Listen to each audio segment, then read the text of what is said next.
பாரதிய ஜனதா கட்சியை சேர்ந்த ஒரு எம்எல்ஏ சொல்றாங்க, இங்க இருக்கக்கூடிய முதலாளிகள் எல்லாம் தொழிலாளிகளுக்காக இந்திய கத்துக்கிறாங்க. எவ்வளவு முட்டாள்தனமான பேச்சு, எவ்வளவு முட்டாள்தனமான பேச்சு. வரக்கூடிய தொழிலாளர்கள் இங்க மொழியை கத்துக்கணுமா? அதுல என்ன ஒரு விஷயம் சார், ரேஷன் அரிசி வாங்கல ஓகேன்னா, ரேஷன் அரிசி வாங்குறதுல ஓகேன்னா ஓட்டுப்புள்ள என்ன தப்பு இருக்கு சொல்லுங்க? குற்றம் நடந்து நீங்க கண்டுபிடிக்கிறது வேற, குற்றம் நடக்கிறது அந்த இடத்துல குற்றம் நடக்கிற மாதிரி ஒரு அட்மாஸ்பியர் இருக்குன்றாங்க. அந்த அட்மாஸ்பியர் சொல்லுங்க. அதனால அது ஏன் உங்களுக்கு ஏன் எரிச்சல்? உங்களுக்கு ஏன் சார் எரிச்சல்? உங்களுக்கு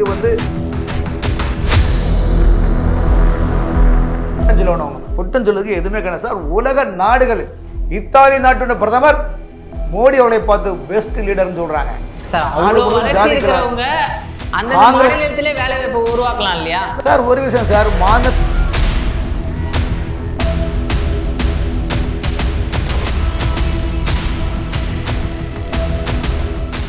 வணக்கம் சார். வணக்கம். வணக்கம். இந்திய தேர்தல் ஆணையம் அறிவிச்சிருக்காங்க, சிறப்பு வாக்காளர் திருத்தம் அப்படின்ற பேரில் பீகார்லேருந்து 36 லட்சம் வாக்காளர்களை பட்டியலேருந்து நீக்கியிருக்காங்க. இப்போ அதில் பிரச்சனை என்னென்னா, அந்த 36 லட்சம் பேரையும் அந்தந்த மாநிலத்திலேயே, அவங்க வேலை பார்க்குற மாநிலத்திலேயே நாங்கள் வாக்காளர் பட்டியல் கொடுப்போம் அப்படின்ற மாதிரி சொல்லியிருக்காங்க. அது தமிழ்நாட்டுக்கு பாதிப்பு இல்லையா சார்? அதாவது நீங்கள் சொல்லக்கூடிய கேள்வியிலே பதில் இருக்கிறது. பீகார் மாநிலத்தில் 36 லட்சம் என்பது கிட்டத்தட்ட உங்களுக்கு ஒரு பெரிய கணிசமான வாக்காளர்கள். அந்த வாக்காளர்களை இருக்கின்ற மாநிலங்களில் வாக்காளர்களாக சேர்க்கிறோம் அப்படிங்கிறது கடந்த அதாவது தொடர்ந்து பிரச்சனைக்குரியதாக மாறிட்டு இருக்கு.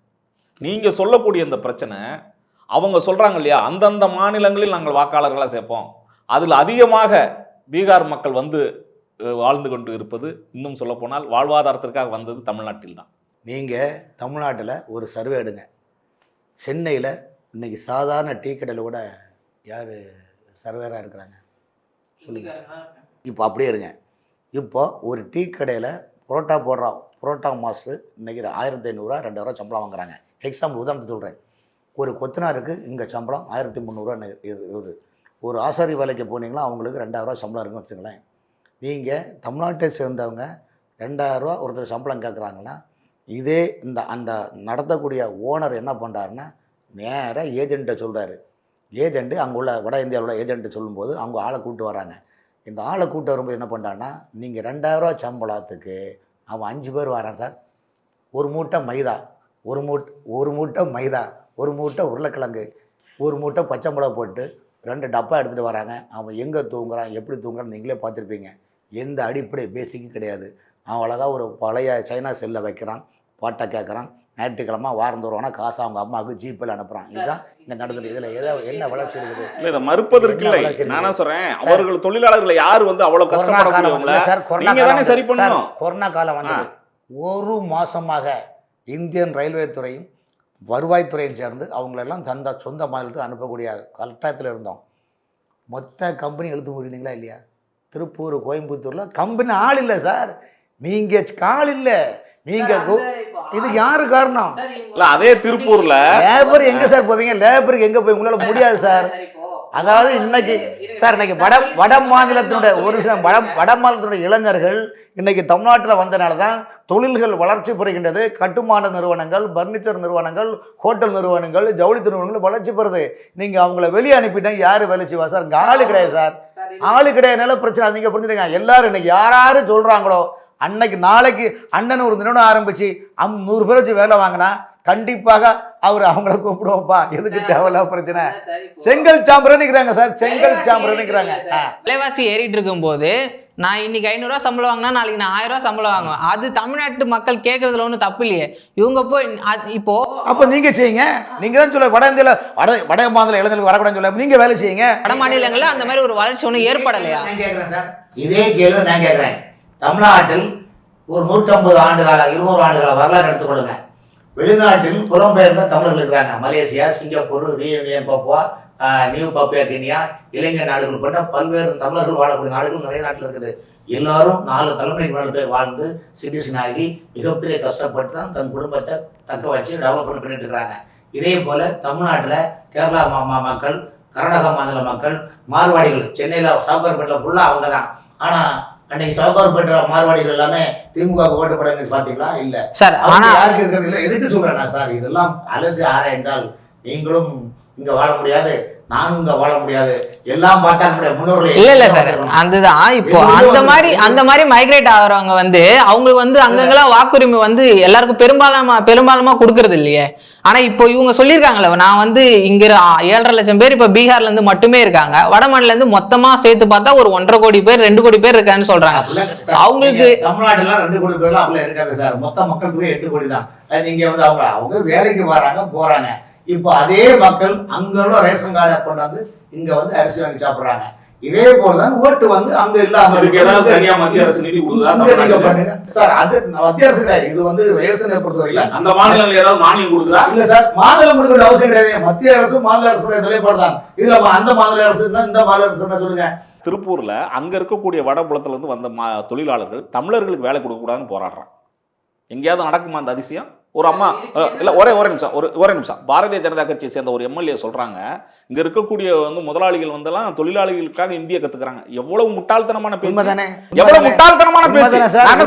வரக்கூடிய தொழிலாளர்கள் இங்க மொழியை கத்துக்கணுமா இல்ல முதலாளிகள் கத்துக்கணுமா? சார் ஒரு விஷயம் சார், நீங்க இந்தியா முழுவதும் IAS IPS அதிகாரி நியமிக்கிறாங்க. ஒவ்வொரு மாநிலத்தில் படிச்சவங்கள அந்த லாஸ்ட் நேரத்தில் எந்தெந்த கேடரில் அவங்கள போடுறோம் போய் கத்துக்குவாங்க. அது வேற. அப்படி தீர்மானிக்கின்ற போது அந்த மொழியே தெரியாத அதிகாரி இன்னொரு மாநிலத்தில் போகும்போது அந்த மாநிலத்தில் அந்த சேர்ந்து 2 மாசத்துக்குள்ளேயாவது அவங்க வந்து கத்துக்கிட்டாங்க ஆகணும். அது வந்து உங்களுக்கு வரைய ஆகணும் என்பது ஒரு நிலைப்பாடு சொல்றேன். அதே போல ஒரு நீங்க ஓனர் எதுக்கு கூப்பிடுறீங்க? நீங்க இங்க ஆள வச்சு வேலை செய்ய வேண்டிய எதுக்கு அவங்கள கூப்பிடுறீங்க? உங்களுக்கு ப்ரொடக்ஷன் பண்ணணும் சார், கம்பெனி நடத்தணும், ரன் பண்ணணும். அப்படிம்போது மொழி பேசக்கூடிய இன்னைக்கு தமிழ்நாட்டிலேருந்து எத்தனோ லட்சக்கணக்கான இளைஞர்கள் வெளிநாட்டில் போய் வேலை செய்கிறாங்க, மொழி தெரிஞ்சா வேலை பார்க்குறாங்க.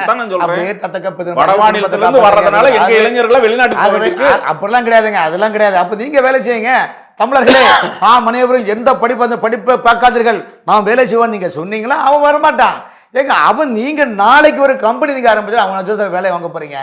இதெல்லாம் அதாவது பிரிவினை நோக்கம் சிந்தனை உள்ளவர் தான் இந்த மாதிரி பேசுவாங்க சார். வந்து இது பிரிவினை நோக்கமே இல்லை, மக்களுடைய இன்னும் சொல்ல போனால் இந்த மண்ணின் மைந்தர்களின் உரிமையை காப்பாற்றுறதுக்காக நம்ம பேசுறோம். வட மாநிலத்திலேருந்து வராங்க இல்லையா, அவங்க எல்லாருமே வந்து தொழிலுக்காக மட்டும்தான் வராங்கன்னு நம்ம சொல்ல முடியுமா? இப்போ அவங்க வந்து இங்கே வந்து பல்வேறு குற்ற சம்பவங்களில் ஈடுபடுறாங்களே. அதாவது ஒரு விஷயங்களுக்கு 5 பேர்லும் ஒன்றா இருக்கா சொல்லுங்க? ஒரு மனிதனுக்கு 5 பேர்லும் ஒன்றா இருக்காதா? உங்கள் வீட்டில் 5 பேர்லும் ஒன்றா இருக்கிறீங்களா சொல்லுங்க? அங்கொண்டு இங்கொண்டு நடக்கும்போது நம்ம எல்லாமே லட்சுமி ரேகா நம்ம பார்த்துட்டு இருக்க முடியாது. சாராய கடையில் வாங்கினா விலை கொடுத்து கலாச்சாரம் கொடுத்து சாப்பிட்றாங்க, அதுக்கு என்ன சொல்ல போகிறீங்க சொல்லுங்கள்? இப்போ தமிழ்நாட்டில் எவ்வளோ தினசரி கொள்ளை வழிப்பறி பாலியல் அத்தனை போராட்டம் நடக்குது. அதுக்காக எல்லாரும் எதிர்கட்சி வரும்போது அரசு மீது தான் குற்றம் சொல்லுவாங்க. அதை பாதுகாக்கிறதும் உங்களுடைய அரசுடைய கடமை. அதுபோல் மக்களாகிய எல்லாரும் ஒரு ஊரில் பார்த்தீங்கன்னா 100 பேரும் ஒன்றா இருக்கிறாங்களா? மாறுபட்ட சிந்தனையில் தான் இருப்பாங்க. ஆகவே சில தவறுகள் அங்கொண்டு இங்கொண்டு தான் நடக்கும். சார் அப்படி 1-2 தவிர்த்துட்டு போறது வந்து ஒரு அரசாங்கத்தோட செயலா சார்? அது இது மாநில அரசை பார்த்து கேட்கணும் சார். தமிழ்நாடு அரசை பார்த்து ஐயா உங்கள் ஆட்சியில் ஒரே பிரச்சனை, அடி தடி வெட்டு கொலை குத்து, வீட்டில் வந்தாலும் அடிக்கிறான், ரோட்டில் போனாலும் அடிக்கிறான், நடந்து போனாலும் அடிக்கிறான், பைக்கில் போனாலும் அடிக்கிறான். என்னையா உங்கள் ஆட்சி, என்னையா உங்கள் சட்டம் சொல்லிட்டு இருந்து என்னங்கடா உங்கள் சட்டம் சொல்லுங்க சார். இப்போ அந்த தான் சார், இப்போ அவங்க வந்து வரவங்கள ஒழுங்குபடுத்தலை, யாரும் இது நோட் பண்ணல. அட்லீஸ்ட் இங்கே நடக்கிற குற்ற சம்பவங்களையாச்சும் மாநில அரசு தடுக்கலாம் இல்லையா? அதுவுமே வந்து அவங்க சரியாக பண்ணாத மாதிரி. இப்போ சமீபத்தில் ஒரு 10 வயசு சிறுமியை வந்து ஒரு அசாம் கூலி தொழிலாளி வந்து வன்கொடுமை செஞ்சுருக்காரு. ஸோ இந்த மாதிரி அது இல்லாமல் இப்போது மாடை வந்து ஒரு ரோட்டில் வந்து திருடிட்டு போகிறாங்க, ரயில்வே ஸ்டேஷனில் காரை உடைக்கிறாங்க. ஸோ இதெல்லாம் வந்து பப்ளிக்காக நடக்குதும் போது அதை தவிர்க்க வேண்டியது மாநில அரசோட கடமை தானே? மாநில அரசு முடிந்த அளவுக்கு நடவடிக்கை எடுக்க முடியும். இன்னொன்னு ஒரு குற்றச்சம்பவம் சார் அவங்க எடுக்க முடியும்னு இல்லை, அவங்க எடுக்கவே தவறிட்டாங்களா இல்லை எடுக்கல? ஒரு நிமிஷம் எடுக்கிறாங்க. அதாவது என்னன்னா, இப்போ ஒரு ஒரு நிகழ்வுக்காக சொல்றேன். ஒரு வட மாநிலத்திலேருந்து ஒரு இளைஞன் வந்து இப்போ சென்னையில் இருக்கானோ இல்லை, அவன் சென்னையில் ஒரு குற்றச்செயலை ஈடுபட்டுட்டு திரும்ப ஊருக்கு போயிடுறான், அவங்க சொந்த ஊருக்கே போயிடுறானோ இல்லை, அவனை நீங்கள் எப்படி கண்டுபிடிக்க முடியும் சார்? அதுதான் சார், இப்போ குற்றம் நடந்து நீங்க கண்டுபிடிக்கிறது வேற, குற்றம் நடக்கிற அந்த இடத்துல குற்றம் நடக்கிற மாதிரி ஒரு அட்மாஸ்பியர் இருக்குன்றாங்க. அந்த அட்மாஸ்பியர் உருவாக்கினதுனால இவ்வளவு பேர் வந்துட்டாங்கிறப்ப ஒரு மாநில அரசாக நம்ம வந்து அந்த இதை தடை செய்யலாம்னு போகும்போது வந்து தேசிய ஒருமைப்பாடுக்கு எதிராக இருக்கிறாங்க, பிரிவினை பேசுறாங்கன்னு அண்ணன் மாதிரி ஆட்களே பேசுறாங்க. சார் அவங்க பேசுறதை விடுங்க நான் சார். சொல்றேன், விமர்சனங்களை தாண்டி நடவடிக்கைகள் எடுக்கப்படுகின்றன. தமிழ்நாட்டை பொறுத்தவரை நான் என்ன சொல்றேன், கட்டுப்படுத்துவதற்கு இன்னும் சொல்லப்போனால் நான் ஒரு வழக்கறிஞராக சொல்லுகின்ற செய்தி என்னன்னா, இதை வந்து நீங்க கட்டுப்படுத்தணும்னா வரக்கூடிய அந்த மக்கள் இப்போ ஒரு எந்த ஊர்ல இருந்து வர்றாங்கன்னு வைங்களேன், குறிப்பாக வெளி மாநிலங்கள்ல யாரா இருந்தாலும் வர்றாங்கன்னா அவங்கள அந்தந்த பகுதியில் உள்ள காவல் நிலையத்தில் குறிப்பு, அவங்களுடைய ஆதார் கார்டை கொடுக்கலாம், அவங்க எங்கே வசிக்கிறாங்களோ அவங்களுக்குன்னு ஒரு கான்ட்ராக்ட் இருப்பாங்க. இது சம்மந்தமாக ஏற்கனவே நடவடிக்கைகள் எடுக்கப்பட்டது, அப்புறம் அப்படியே விட்டுட்டாங்க. நீங்கள் சொன்னீங்களா, குற்றச்செயல்களை கட்டுப்படுத்துவதற்கு, குற்றச்செயல்களை தடுப்பதற்கு இதெல்லாம் யார் நடவடிக்கை எடுக்கணும்னா தமிழ்நாடு அரசு மட்டுமல்ல, வருகின்ற மாநிலங்களிலிருந்து வருபவர்கள் யார் என்ன நம்ம விசாரிக்க முடியாது. அந்த மாநிலத்தோட உங்களுக்கு ஏற்கனவே தெரியும், பீகார் மக்கள் ஏதோ ஒரு பிரச்சனையில் பீகார் மக்களை வந்து தாக்கிட்டாங்க அப்படின்னு சொல்லிட்டு இங்கே உள்ள கட்சிகள், பீகார்லேருந்து உங்களுக்கு முதலமைச்சரே பேசுகிறார். இது போன்ற செய்திகள்லாம் தவறாக பரப்பப்படுது. நான் சொல்லக்கூடிய செய்தி என்னென்னா, இங்கே இருக்கக்கூடிய திராவிட முன்னேற்ற கழக அரசாக இருந்தாலும் ஏற்கனவே இருந்த அண்ணா திராவிட முன்னேற்ற கழக அரசெல்லாம் ஆரம்பத்திலே இதில் கவனம் செலுத்தி இதை கட்டுப்படுத்தி இருக்க வேண்டும். தேர்தல் ஆணையம் இந்த மாதிரி நடவடிக்கை எடுத்திருக்கு. ஸோ தேர்தல் ஆணையம் வந்து பிஜேபியோட கைப்பாவையாக தான் செயல்படுது அப்படின்னு சொல்லிட்டு ராகுல் காந்தி வந்து ஒரு குற்றச்சாட்டு வச்சிருக்காரு. அது எப்படி சார் இருக்காது? இந்த அவர் சொல்கிறது எப்படி தெரியுமா, நானும் அவர் என்ன சொல்லுவார், என்னால் ப்ரூவ் பண்ண முடியும், என்னால் ஆதாரம் இருக்குது, நான் பாருங்க அப்படி பண்ணுறேன் இப்படி இது எப்படின்னா வடிவேல் ஒரு படத்தில் வாடா நானும் ரவுடி ரிஜன் ரவுடா என்ன பிடிச்சி உள்ளே போடுங்கடா, என்ன பிடிச்சி ஜெயிலில் போடுங்கடான்னு சொல்லுவான். அதே போல் பொய்யான அட்டக்கத்திகள்லாம் பேசக்கூடியதுக்கெல்லாம் பதில் சொல்லிருக்க முடியாது. நீங்கள் வந்து அவங்களுக்கு ஒரே நோக்கம், பீகார் மேட்டரில் பிரச்சனை, இவர்கள் இந்தியாவை முழுவதும் இந்தியா கூட்டணி நிலைப்பாடு இருந்தால் சிறுபான்மை மக்களுடைய வாக்குகளை கவரப்பட வேண்டும், அதோடு அட்டாச் பண்ணி தலித் சமுதாயத்தை ஜாதியின் பேரால் பிளவுபடுத்தி இதன் மூலம் 3 சமுதாய மக்களின் ஓட்டுகளை வாங்க வேண்டும் என்ற ஒரே நாசகார செயலில் ஈடுபடக்கூடிய காங்கிரஸ் கட்சியினுடைய சதித்திட்டம் தான் இந்த தேர்தல் ஆணையத்தின் மீது பொய்யான புகார் கூறுவது. இப்போ தமிழ்நாட்டிலேயோ ஹிமாச்சல் பிரதேசத்துலேயோ நம்முடைய கர்நாடக மாநிலத்தில் பஞ்சாபில் எல்லாம் தெலுங்கானா மாநிலத்திலாம் எதிர்கட்சி தான் ஆள்றாங்க, மேற்கு வங்காளம். இங்கெல்லாம் நீங்கள் ஆட்சியில் வந்திருக்குது, அப்போ ஏன் அந்த மாநிலத்தை ஆளக்கூடிய ஏன் இவிஎம்ஐ குற்றம் சொல்லலை சொல்லுங்கள். 2024 15 தொகுதி பிஜேபி கம்மியாக கிடச்சிருந்தா பிஜேபி ஆட்சிக்கு வந்திருக்காது. அதில் 100 சட்ட பார்லிமெண்ட் தொகுதியில் இவிஎம் வேலை பார்த்துருக்குதுன்னு பொய்யா சொல்கிறாங்களே. நீங்கள் என்ன சொன்னாலும் 38 கட்சியில் 58 கட்சி வச்சு கூட்டணி வச்சாலும் நடந்த நாடாளுமன்றத்தில் 100 மேலே நீங்கள் தாண்டல. அடுத்த தேர்தல் 100க்கு மேலே 100 கூட வராது, 50 கூட தான் வரும். சரி, நீங்கள் சொல்கிறத வச்சு பார்த்தா இப்போ வட மாநில தொழிலாளர்கள் இங்கே வந்து ஓட்டடி கொடுக்குறது வந்து பிஜேபி சொன்னதா ஏற்றுக்கிற மாதிரி இல்லையா? ஒரு விஷயம் சார், ரேஷன் அரிசி வாங்கல ஓகேன்னா, ரேஷன் அரிசி வாங்குறதுல ஓகேன்னா ஓட்டு போடல என்ன தப்பு இருக்கு சொல்லுங்க. அங்கே பதிலாக இங்கே சிட்டிசன் ஆகிட்டாரு. இதே நீங்கள் சவுகார்பேட்டை சேர்த்து மார்வாடிகிட்ட சொல்ல முடியுமா? ஜெயின இங்கே வந்து சவுகார்பேட்டில் ஜெயினர்கள் இருக்கிறாங்கல்ல, மார்வாடி பகவான் மகாபேட்டு போதனை எப்படி பண்ணக்கூடிய இருக்கிறாங்க, சிங்குகள் இருக்கிறாங்க. நீங்கள் இனிமேல் அந்தந்த மாதத்தை போடணும், இங்கே போடக்கூடாதுன்னு சொல்ல முடியுமா?